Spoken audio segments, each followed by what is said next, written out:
we'll kick off some of the discussion and questions and then have interaction among the panel, and then we hope with time among the audience as well. Before we get started, Mike, do you want to say anything more? No, I think, one, we want to thank you for joining us today. And the panel, we have two representatives from the U.S. government, both representatives from the state of Georgia who are with us today. And we want to thank both Representative Kinston and Representative Bishop. And I would say, due to Georgia hospitality, everyone will be referred to, including our government leaders, by their first name on this panel. So you'll get to meet them firsthand here by their first name. And one of the things we wanted to do is maybe start out. We have three representatives of industry on this session. Sue Siegel from GE, Vince, CEO of Becton Dickinson, and Bob Hugan, both the CEO of Celgene and the current chairman of Pharma, with us. And we're going to look at, partnerships that maybe have worked in the past, the enormous data and information that's being generated by the CDC, how you might be able to deploy it. Representatives in the audience today represent some of the largest financial investors in the world, individuals from private equity that own a series of companies, other industries, academic research centers, and Steve Knapp, thank you for joining us from George Washington University, and many others. And our goal is, how do we get these partnerships coordinated? And with that, I thought we might start with Vince from Becton Dickinson and really focus on public-private partnerships, have potential to accelerate public health, medical research. How has Becton Dickinson and the CDC worked together, and what has been accomplished, and maybe give us a couple examples. So thank you, Michael, and it's really a pleasure to be here today and talk about a number of, I think, really important public-private partnerships that we've had with the CDC. And we have found this a very effective way of moving ahead on a number of our key strategic objectives and health objectives for the world. If you don't know BD, we're a medical device diagnostics company, life science company, global. 60% of our sales are outside the U.S. And so we're in almost all these markets where CDC is present and where they have built such a wonderful reputation. But let me start closer to home in terms of the examples and how we've worked with the CDC. And I'm going to start with pandemic planning. And you heard a lot in the first session about the SARS outbreak and really kind of a lack of preparedness on the part of industry to deal with SARS. And then following on that, there was the H1N1. And so when SARS hit, of course, we're a global organization. We're all over Asia, Africa, Europe, and North America, Latin America. But what happened was that virus moved from Asia to Canada very, very quickly. And what we saw was that our hospital customers couldn't get product. We were not prepared in terms of having everything laid out and detailed in terms of who should come into work, how we should manage, how we would manage our logistics partners. After that experience, we were able to partner with the CDC in terms of doing our pandemic planning for global preparedness for the next possible pandemic.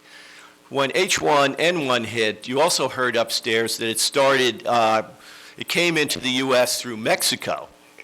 And we were so much better prepared because of the work that we had been doing with the CDC that our Mexican organization was able to stay up, keep running, and continue to provide the medical products that were necessary to deal with this issue. So it was a major step forward. What was going on was every 2 weeks there was a planning session and an update session with the CDC on this is where we stand, this is what it's looking like, and sharing of best practices among the companies on the phone. So I think it was a wonderful example of a public-private partnership. Now, I have many examples, but I'll give you a second one right now, and I can come back to more as we move through the discussion. So this one is much further from home. It's 10,000 miles from here, and it's in Kenya. And you heard about the importance of this network for monitoring influenza. Now, I'm sad to say that the front end of that network was coming under tremendous funding pressure over the last year or so as we saw these budget cuts. And the CDC, which is actually identifying the strains so that the vaccines can be made by the pharma industry and the diagnostic tests can be adjusted in real time, so you're detecting the flu as this thing mutates, really was coming under tremendous funding pressure, and we had to move to a subscription model basically for the pharma industry and for the diagnostic manufacturers to step up and fill the void. I don't know that we all want to put ourselves at risk that we're changing these models as these things are going on, but just example of what happens when the pressure is put on such an important organization. Now, on the very positive side, we introduced a small diagnostic test for flu in point-of-care settings. Think of minute clinics, that sort of thing. Super easy to use and very, very accurate. When we were showing it to our partners at the CDC, they said this could be a fantastic step forward in terms of detection in emerging markets, and I'll use the country of Kenya as the example. And in this case, we're partnered with the CDC, and they're using this test in rural areas to detect flu A and flu B, and actually gives them a much more rapid response in terms of understanding what's happening and helping to manage the population. They've been a great partner, very, very easy to work with, and so, you know, it's improving that whole surveillance system that we've been talking about. Thank you. I'd like to just put up, if I could, a slide, 10 areas of government-industry partnership that Tom has created here. And as we think, if you think about some things you'd want to discuss from the audience standpoint, these were 10 areas that Tom had listed as we focus on some of those areas. Congressman Bishop, Sanford, one of the areas that we sometimes don't focus on in the United States is many of the rural areas or lower income areas in the United States are not much different than we see in many of the developing countries and the challenges. And I know an area that you've focused on and thought about is rural America and how it's served in the area of health. What are the key issues of expanding access to these communities, and what has been the role of the CDC in this effort? Thank you very much, Mike. Thank you to the Milken Institute. Thank you, Tom, for the work you do at CDC. And thanks to my other panelists for being here. This is a very, very important conference, and I'm delighted to participate in it. I represent in Congress Southwest Georgia, the 2nd Congressional District, which really consists of 3 major metropolitan areas, Macon, Columbus, and Albany, but tied within those areas of 700,000 people, you have numerous rural communities. And there are tremendous underserved areas in those rural communities where health outcomes are not very good and have historically not been very good. And we are doing everything that we can to meet this challenge. One of the most effective things that we have been able to develop is the concept of the telemedicine, expanding broadband to rural areas, and of course the private sector has a great deal to do with that, can have a great deal of participation. Of course, during the stimulus package, there was a significant amount of money. I think it was $7.2 billion for broadband to expand it to underserved areas. And of course, the rural development, the rural utilities section of Rural Development Agency of USDA had $2.5 billion of that for rural areas. But telemedicine and the capacity to connect a rural community clinic to an urban center hospital such as Regents University, Emory, would facilitate diagnosis. For example, in stroke, you got a 3-hour window. That's a real possibility, and to the extent that the private sector can support the expansion of broadband, that's a tremendous opportunity. The other thing is what we're having here today, the research and the dissemination of information, the report that the Milken Institute put out, Chronic Diseases and Wellness in America.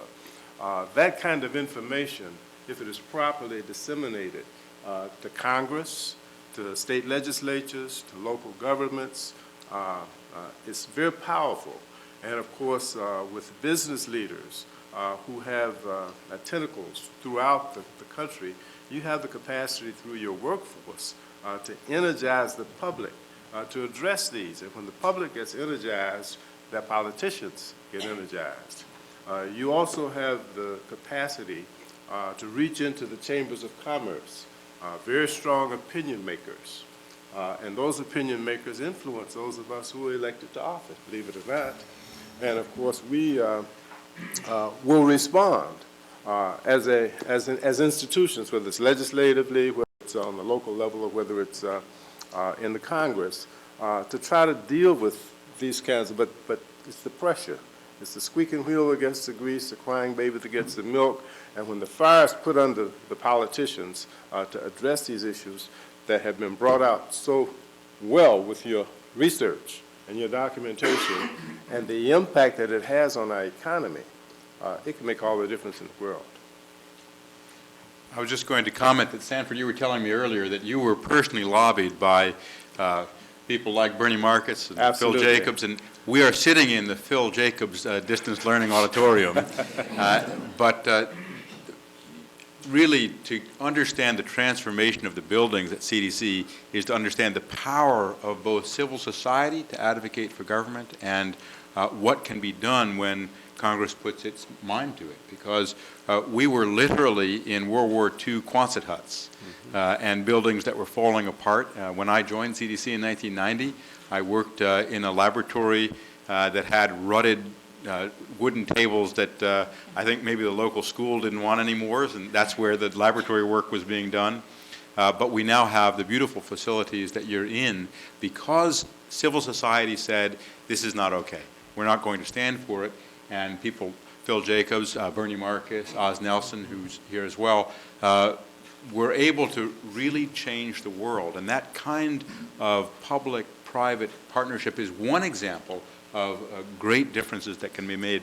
Jack, maybe you could talk from your perception about where you think CDC fits and what both civil society and Congress can do. And I have to say that Representative Kingston was essential over the recent weeks and months to restoring CDC's budget so that we can protect you better and your communities and your families, and so we can begin new initiatives like the Advanced Molecular Detection Initiative that you may hear more about, which is extremely exciting. It's about unlocking the microbe's genome so we can crack the code, get the fingerprint, and stop outbreaks sooner.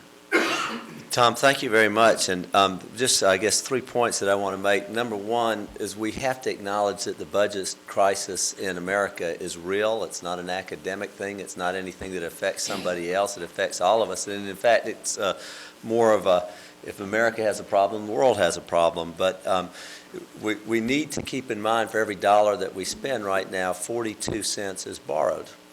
And if it was easy to solve, we would have solved it.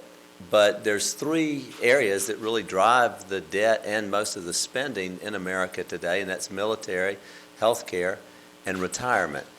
And there are universal programs in this in which everyone in this room has somebody in their family participating in. And I know, having had 17 Social Security reform town meetings, and incidentally, if you ever want to see the First Amendment, freedom of speech in action, come to one of those meetings. But it's a very vigorous discussion in which there was one agreement, and that was that Social Security was going broke. Beyond that, let the other generations deal with it. But I think for Sanford and me, as members of the Appropriation Committee, it's important for people to realize the context of appropriations process and the budget in America today, and that because of that, anything that is deemed as a waste is going to be criticized, and probably more of it should be criticized. But just keep in mind the context that while CDC spending is a small portion of the budget, everything is up for grabs. So I think, number one, remember the budget crisis is real, and every group that comes to see Sanford and me believes that the budget should be balanced by the other group that just left your office. So number two, and one of the things that Tom and I have an ongoing dialogue about, and Oz, it goes back to the days of you and Bernie and Phil, friends of CDC coming in, was keeping the CDC on the core mission. Because anytime there's a news article about a government agency doing something that might be deemed as off the path, then that's what people are going to focus on. And so I think it's very, very important to stay in your core mission and be sure that what you're doing is right in terms of the way people want to get their investment. I always say I want the money to go to the scientists in the lab. I don't want it going out to some county health inspector to come back and tell me we need to drink less sugary beverages in my town. Because maybe that's the case. I don't think the CDC needs to worry about that. Let some other group talk about that.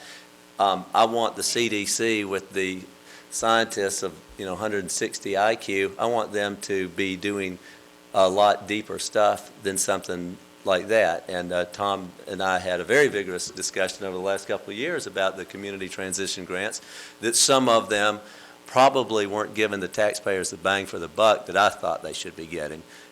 Opinion of 435 members, keep that in mind in Congress. Number three, just if you can remember one thing, I want you to remember the words of, and I believe his name was Carol O'Connor in the movie Singing in the Rain. Can I get a witness? Anybody ever seen that?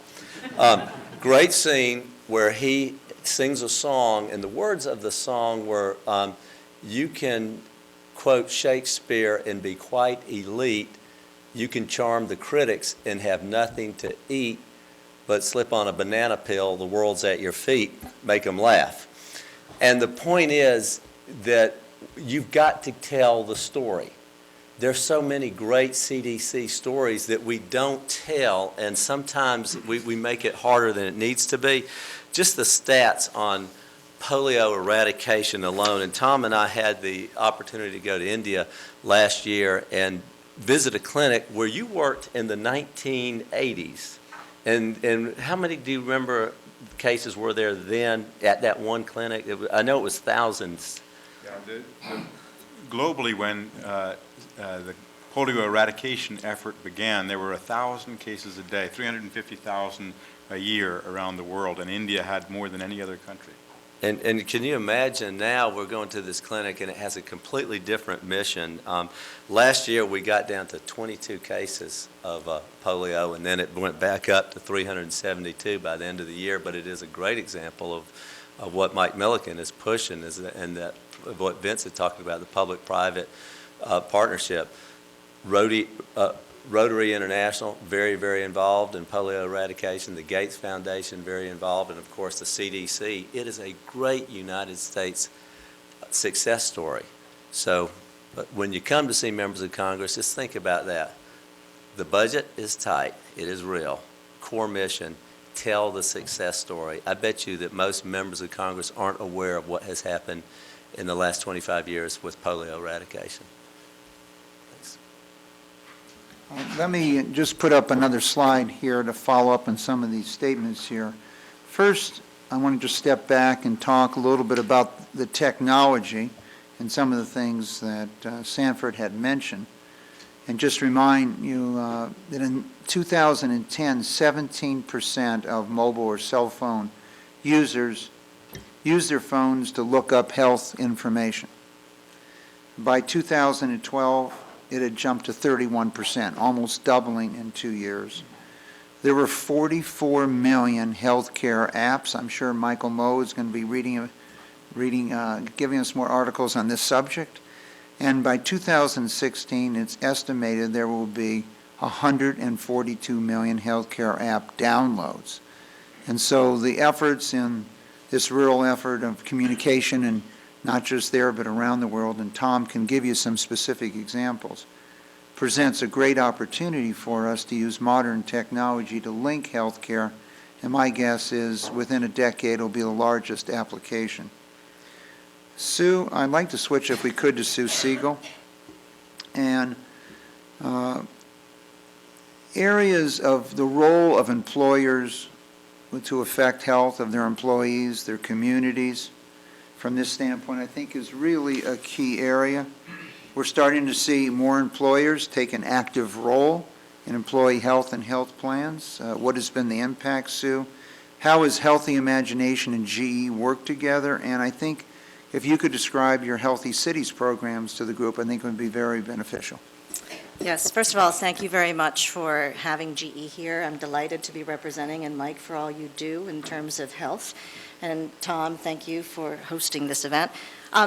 So let me tell you a little bit about what GE is doing. GE is in 130 countries. We have over 340,000 employees in those countries. We cover 500,000 lives. So when you start to think about that, the cost in terms of a line item as it relates to health, and this is not just for GE, as you might imagine, but for the other representatives on the panel that also have companies, becomes a very important line item. For GE, it was $3 billion, and that is constant, and it was growing pretty much double digits every single year. And we all know the story of the 17% GDP, et cetera, growing uncontrollably. Well, GE decided, and we work on things that matter, to actually look at this particular area, utilizing the data that the CDC provides, to allow us to really say, what can we do to start affecting this, and not wait for someone else to fix it for us. It has to be through collaboration. It has to be through partnership. So we embarked, and this was through Jeff Immelt, our CEO and chairman's initiatives, on an initiative called Healthy Imagination around 3 pillars, which is all about increasing quality, increasing the world of access, and increasing affordability. On that basis, we have a number of different programs, and one of the programs that we are working on very much is around our own internal employees, and then taking that out to our healthy cities, which Mike alluded to. And why is that? So although you might architect national system programs, and you might do things even globally associated to prevention, the implementation of healthcare tends to be local. And that's just a reality of how it is today. Despite telemedicine and everything else coming to the forefront, still the implementation tends to be local. So our intent was, let's work on programs internally as an employer to help bring those costs down and increase the quality of care, and then work on our Healthy Cities initiatives, which were all around bringing collaborations together with other employers, with payers, with providers, and self-initiating, self-assembling what the goals could be in particular cities. Cincinnati was our lead, and I have to tell you, after 3 years of being there, they've been able to show some remarkable results. RAND has come in and is going to be being able to publish these results as an independent study. For GE, our results alone, and we're fairly public with this now, we saw a tremendous amount of decrease in terms of our costs just in the city of Cincinnati. We have about 10,000 employees there. We were able to increase the quality of asthma, child asthma care comparatively to the rest of the nation, and we were able to decrease the incidence of adverse sort of reactions associated to diabetes. There were a number of others that I could go into, but it gives you a sense of working together, particularly with the employer initiatives that the CDC has, to be able to use this to say, wait a minute, we can take control, if you'd like, of what we need to be able to do with regards to our populations.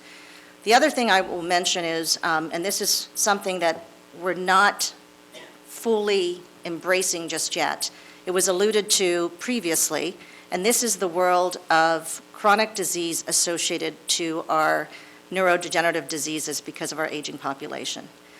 Today we have obesity, and today we have diabetes, and today we have cardiovascular disease. However, we can still have productivity around a lot of those diseases. As you look at the world of neurodegenerative diseases and Alzheimer's and Parkinson's and the world of depression, I don't think any country has fully come to grips yet what that's going to do as it relates to our country's economy, our country's competitiveness, and frankly, just the productivity of any one country. So this is an area where, with CDC's leadership, we're hoping that we're able to start really thinking about this in a unified fashion, putting out a way to really start addressing this. And this is one of the initiatives within Healthy Imagination. I could go on, but I'll stop there. Thank you, Sue. Tom, before I go to you, I just want to mention a couple of things that Sue has addressed and Jack brought up, the budget process. And the healthcare costs, a lot of the reports that are available to you that come from the CDC and come from the Milken Institute, and Ross DeVos will give an update later today on Unhealthy America and what's resulted. But Sue has touched on an area here that when we look at the cost of obesity, what's so interesting is when you look at absenteeism, presenteeism, and out-of-pocket cost, one of the major costs of obesity is depression. And in factoring in absenteeism, presenteeism, it's maybe the largest cost. And to those individuals who are unhappy for many reasons with how they look, how they feel, et cetera, how people react to them in that area. And the estimate of $1 trillion a year in absenteeism, presenteeism, and out-of-pocket costs has drained the funding in this budget process from the research groups, such as the CDC and others, because the country is so focused on dealing with this, the side effects of chronic diseases that have occurred due to obesity here. The next area I'd just like to bridge, Tom, is maybe if you could speak for just a moment about the change in technology and what it affords the CDC to do to access around the world. And then we'd like to go to Bob. And as I mentioned, Bob has a look here, not only as the CEO of Celgene, one of the largest pharmaceutical biotech companies in the world, but also the role as the chairman of pharma. Tom? Well, I was really just going to bridge to Bob and think about things like vaccines. Vaccines are one of the great accomplishments of humanity. We're able to prevent millions of deaths a year, and the benefit we're reaping from vaccines continues, and we have even more to do. Jack spoke about polio. We're close to eradication, and we're the U.S. lead for this. We're in the field. We're flooding the zone in Nigeria to try to get over the finish line there. And I'm confident we're going to make significant progress in 2014. And of course, disease eradication is the ultimate in both sustainability and equity, because it's forever and it's for everyone. But lots of other vaccines are being scaled up now, and many of them were developed or are supported through work at CDC.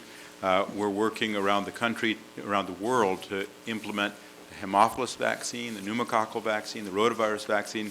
Those 3 new vaccines alone will result in millions of kids who don't die and who grow up productive and whose parents don't have to take them to the hospital and who aren't getting sick.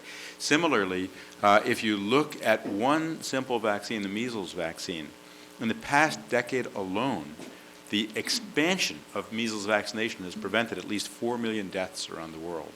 So these are tremendous success stories and much more to come. There are new vaccines, new vaccine technologies, new ways to address not just vaccination, but other biomedical innovations. We talked about unlocking the microbial genome, but there's therapeutics, there's diagnostics, there's so much more that can be done, and it's been a great partnership with Bob and with pharma. Yeah, thanks, Tom.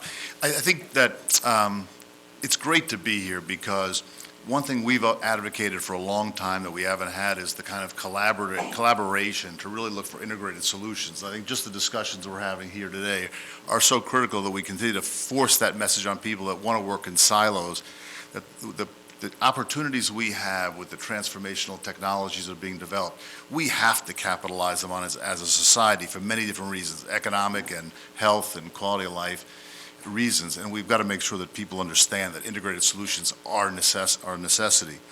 We think about vaccines. I do think the CDC gets not full credit, but they get a lot of credit for vaccines. But we need to do a better job to make sure that what the significance of what's happened with vaccines is understood by as many people as possible so that the right decisions on funding and everything else is done. I think the issue of the strategic leadership that the CDC has in the area of vaccines is more important than most people realize. It is a collaborative activity from whether academic medicine to CDC, corporations, public health entities is a critical part of public health.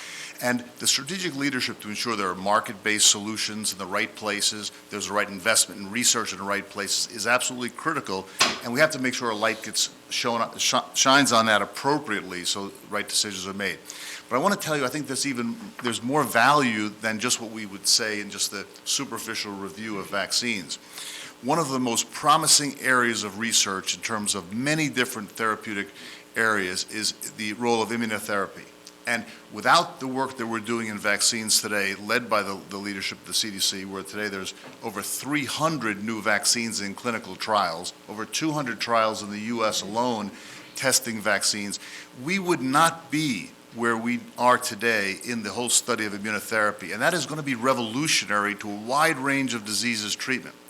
And I think and also the other part that Tom mentions is the microbiome and the importance of that in all types of therapies, inflammatory disease, certainly certain cancers, metabolic diseases, and the ability to really look at bacteria related to other natural relationships in the body are going to be critical to the whole revolution, and that integrated molecular biology research is being done both NIH, here in the CDC, and in corporations all around the world.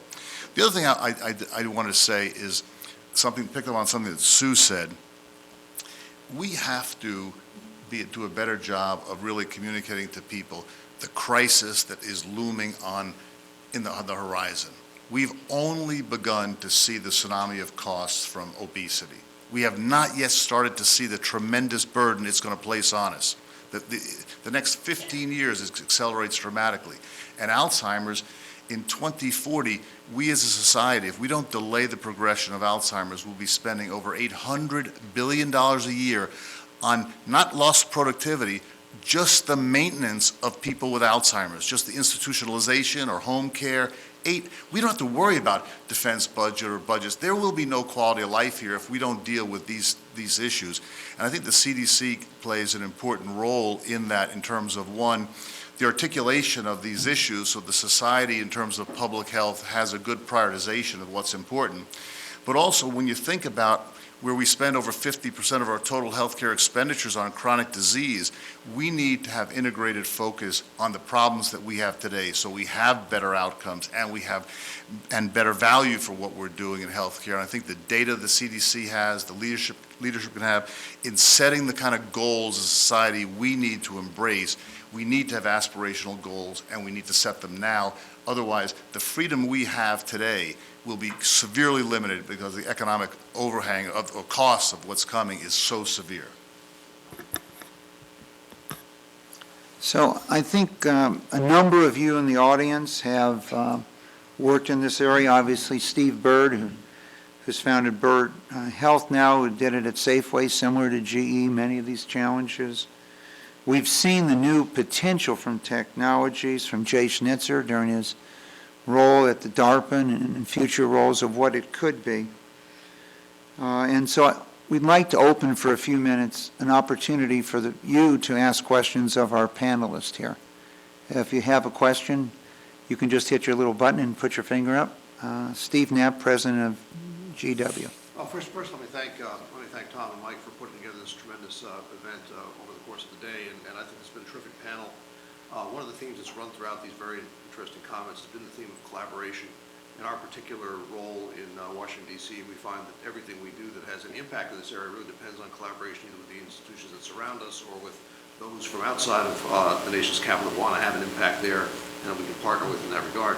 What I'm really interested to know is where, from the CDC point of view, there are collaborations that aren't happening that we could foster that would really, make the connections that are not occurring. Because I think that's an area where many of us in this room and the kinds of institutions, the range of institutions we serve, could really be helpful for the benefit of the CDC and its mission.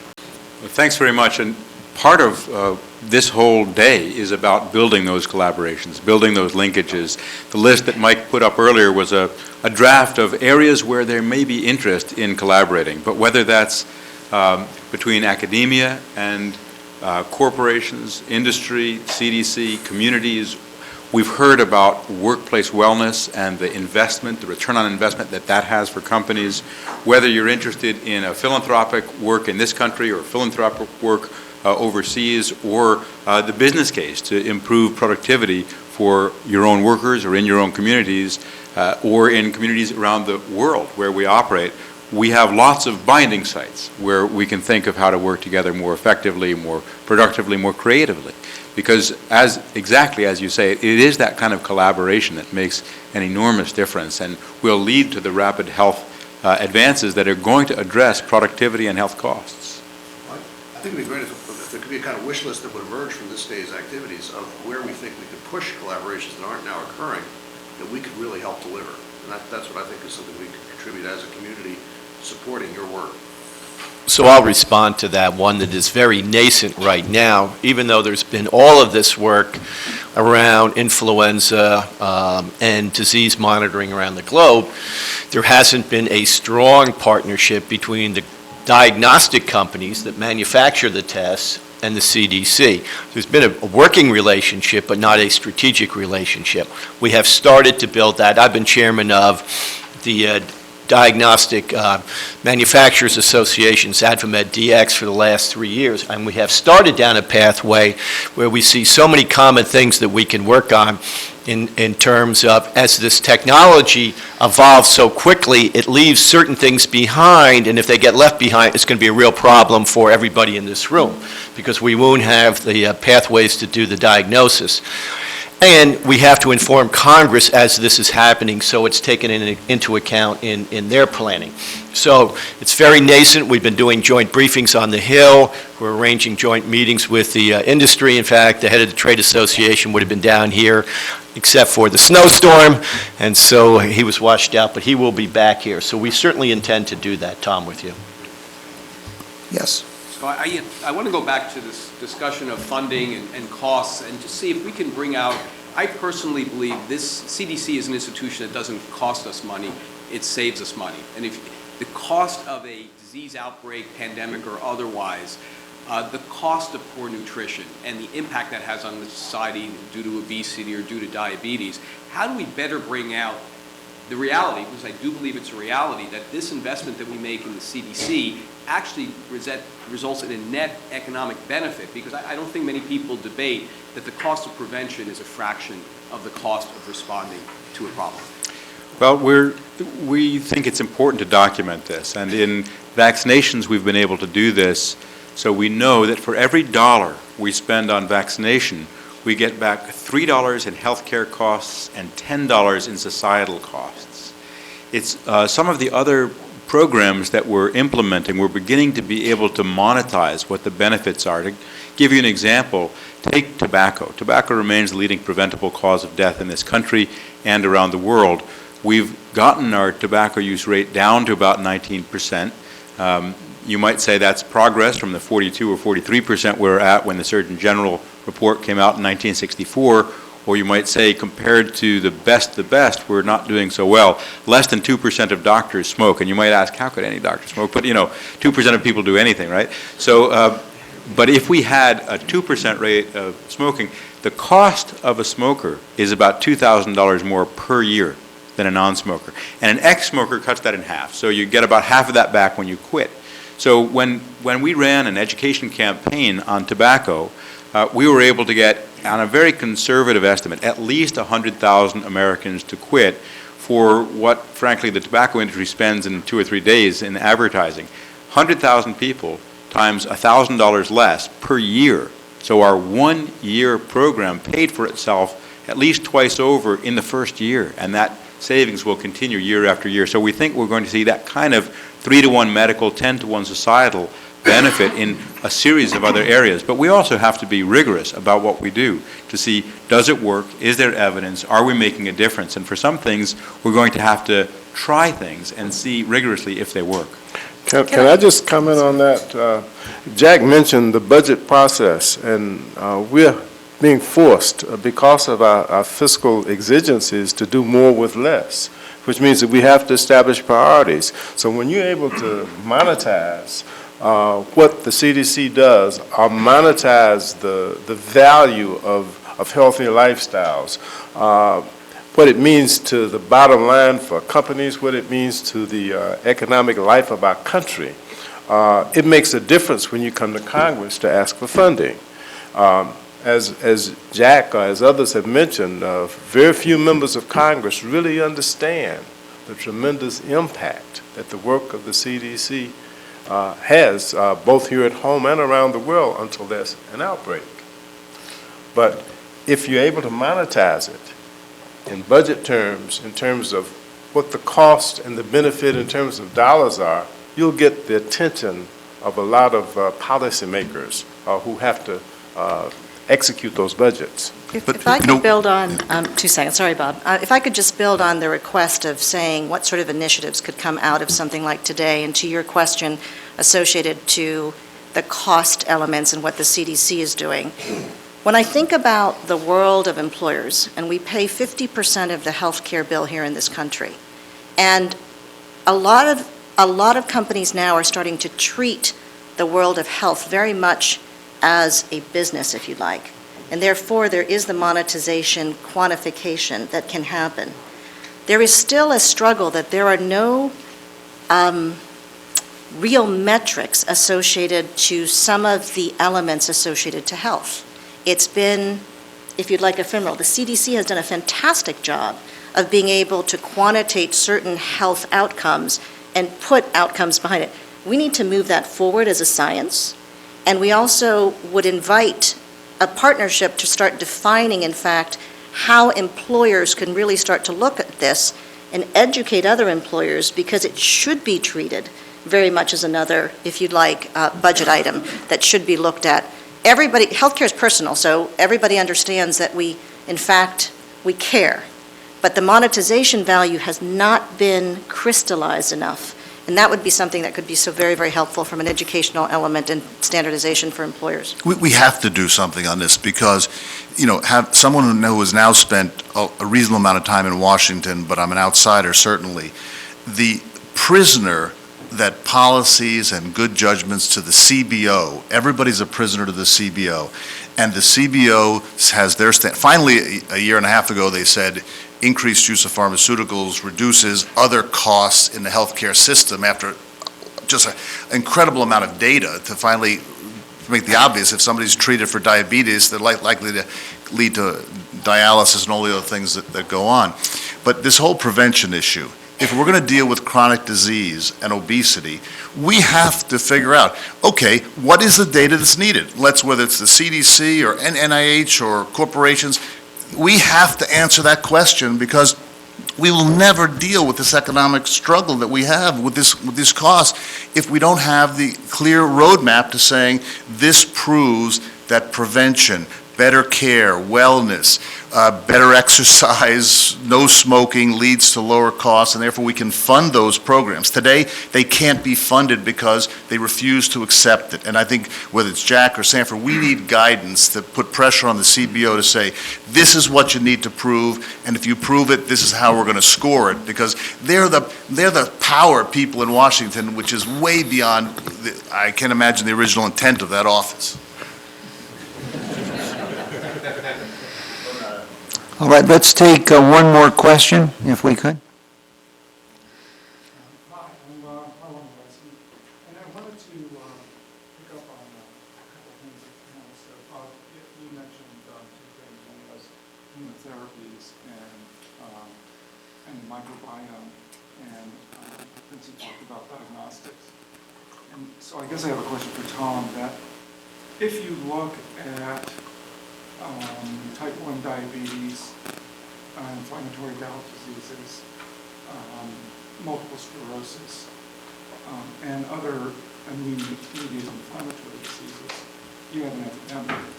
By all ways of speaking about it, peanut allergies would be another one. This did not exist when I was, they existed in very small numbers, confined to very small populations. And now we're seeing them spread, just like any viral infection or bacterial infection, they were confined largely to certain geographies, and now they're spreading across the globe. And they seem to be very well correlated with affluence, that things that are not existent in developing work settings, and this isn't a ascertainment issue, because it's been, and there's a number of epidemiologic studies regarding this. So one question is, I know that CDC has efforts in tracking individuals, but I'm wondering about, we're looking at little pieces at a time as opposed to the integrated approach that was being advocated. The other problem with some of these is that many of the measures of inflammation and immunologic activity or non-activity are non-standardized. We don't have CDC, we rely on for things like what is a LDL or a VLDL. But for things that are inflammatory markers, cytokines, cell counts, we don't have those tools. So therefore, we see lots of publications, lots of work being reported, but everyone reports different things, and we don't have those standards. So I'm curious about this whole area, and whether it's external factors or even internal factors, such as the microbiome, like CDC is doing, and how we could collaborate. These are cutting-edge issues. We don't have answers. We know roughly what is needed, and you've outlined some of them. First is really good surveillance, so we're tracking. We're understanding where diseases are happening, when they're happening, what are the risk factors, what are the characteristics. And we're really just scratching the surface of some of these conditions now because we aren't funded, frankly, to do surveillance in an integrated way for emerging conditions like inflammatory conditions. The second is laboratory work, and actually CDC has standardized much of the laboratory work for infectious disease, but also for chronic disease. Little known, you mentioned LDL, VLDL, actually there's probably an unwritten story there, and some of the C-reactive protein, some of the accuracy and reproducibility of tests that are even being used day in and day out in clinical medicine may leave a fair amount to be desired. So moving further along with new laboratory methods, which are very exciting. It's not only in the omics, but it's in informatics, it's in some of the spectroscopy and other technologies. So we need to be figuring out more. It's easy as a practicing physician to assume that the tests you're getting are somehow graven in stone and they've always been there, they'll always be there, but we're learning a lot that's very exciting that needs to be applied. And the third area is the specific research project. Is it the microbiome? Is it some external factor? Is it intrinsic factors? What's going on? We need those kind of research studies. We're doing some of them, but this is very much cutting edge work and another area for potential very exciting collaboration. Do any of the panelists want to make any other points before we wrap up? We're going to change our schedule to get back on schedule, and the brief reports on our breakout session, the one that occurred upstairs while this has been going on, will be done at the end of the day. And so that 11:20 will be back on schedule for a race we cannot afford to lose, outsmarting the superbugs. But let's go to the panel and see if we have any wrap-up comments. So Michael asked me before the panel started, what steps should we be taking coming out of this meeting to support the CDC and why? And I would put that what we're talking about today, we shouldn't get lost in the technology. We should be thinking about this as a sustainability issue. We all have sustainability strategies. We focus on wellness, the environment, financial sustainability, and what we are talking about today impacts all of those issues. So I think we should reframe our thinking. Public health and prosperity, they're so tied into sustainability. So I'm going to be straightforward and ask you to support the CDC Foundation, get involved. I'd like to see you put this issue on the table if you're part of an industry association and think about how this issue that we're talking about today intersects with your industry. I talked to you about the numerous issues we encountered in terms of pandemic planning.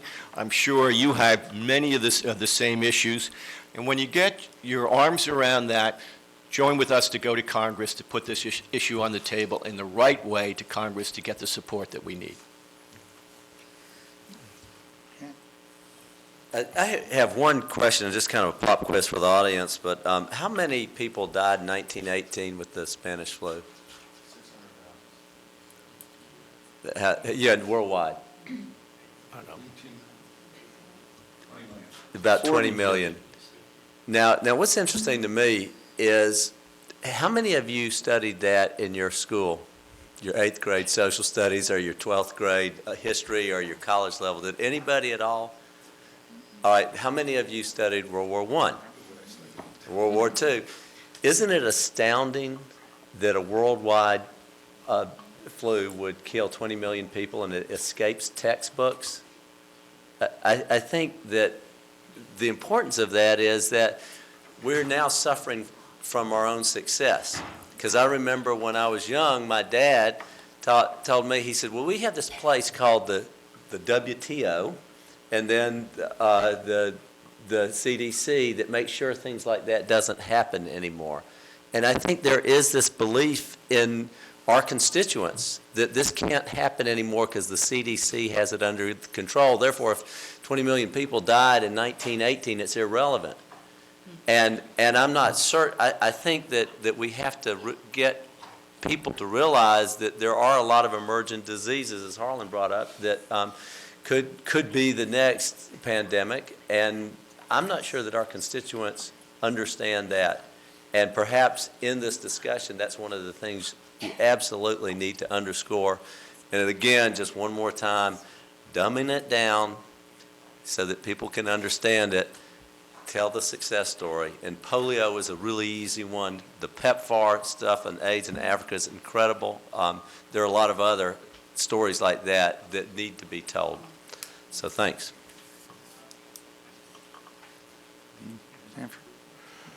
Thank you. I can't emphasize how important the CDC is. I represent the largest peanut growing district anywhere in the United States. And when you have a problem in a peanut butter manufacturing plant that sends peanut butter all over the country and all over the world, all of a sudden the CDC becomes a focus. So it's extremely important, but the overall health benefits internationally and locally of what takes place here at the CDC and the kinds of collaborative efforts that can come out of our coming together are just unlimited. But I think that what I hope that we can take away today is that we've got to go back to our respective constituencies and educate them and make sure that they are involved in educating everybody that they touch. Where you have plants, where you have employees, everybody needs to know how important a healthy lifestyle is. And to the extent that your companies, through your company newsletters, other means of communicating with your employees, can actually transmit that information to your employees so they can pass it on to their families, to their school systems, to local school boards where you touch, so that we have a more educated population on why healthy lifestyles are so important and how it can be monetized to save everybody costs, whether it's taxpayers and the Tea Party, or whether it's our local hospitals, our local communities, or people with absenteeism. So all of us can play a role, but we've got to disseminate that information. It's got to be disseminated in a way that is, as Jack says, dumbed down, so that everybody can understand it. And it becomes important, because politics is who gets what, when, and how. And policymakers respond to their constituents who demand that they get certain outcomes. And we've got to make sure that we make sure that the public wants the outcomes that will be beneficial in the ways that the CDC is giving us visionary leadership on. So as our concluding remarks, Sue, we're going to let you give us our concluding. And I think one of the I hate things it when that happens. I think one of the things that it's very important to understand is, unfortunately, in college, quite often you take regression analysis, which makes the assumption that the future is going to be like the past. And technology is assuring that in many areas, the future will not be like the past. And I think, as Tom pointed out in his opening comments today, just world travel, the movement of people, brings the fact that diseases are going to move far differently today than they did a century or two ago. Sue has highlighted the fact that we have dealt with many chronic diseases, cancer, diabetes, and others that are side effects that you increase your probability by gaining weight or other issues. But even those with those diseases have achieved some level of productivity. And I think she's highlighted the fact that many of these neuro diseases that are going to be increasing not only cause enormous financial outlays, but you totally lose productivity. And the caring for those individuals will divert large members of our population just to support those individuals. Sue, why don't you wrap up our panel? Thank you, and I think you've said it so well. So I'm actually going to take it one direction different, and this has to do with telling the story of CDC, if you don't mind. What I take away from just listening is typically we hear CDC and we hear contagion, we hear epidemic, we hear disease. And yet CDC is the gateway to really health. Because when you think about the future of information and the way the CDC has collected it, and the way, in fact, it has been able to take that and what we can do with that now, with computing power, with algorithms and everything else, to me, we need to start showing that the CDC is, in fact, a gateway or a portal for health, and that, in fact, it is friendly. And there's a positioning there that I just feel like, yes, everybody understands how much has been done at the CDC with regards to epidemics and prevention, but to be able to also show that it is the future, that, in fact, it is technology, and the harnessing of this data, to me, would be quite inspiring. If we can do that, as you say, in layman's terms, I think we'd also find another way to bring CDC to the masses. Thank you. The next session is scheduled to start in about 10 minutes. Tom, do you want to give us anything, or should we hold I it think for lunch? we'll try to get back on schedule, but I encourage all of you to find people from CDC and ask any question you want, find me, find others, and let's keep this informal and moving forward. Thank you so much.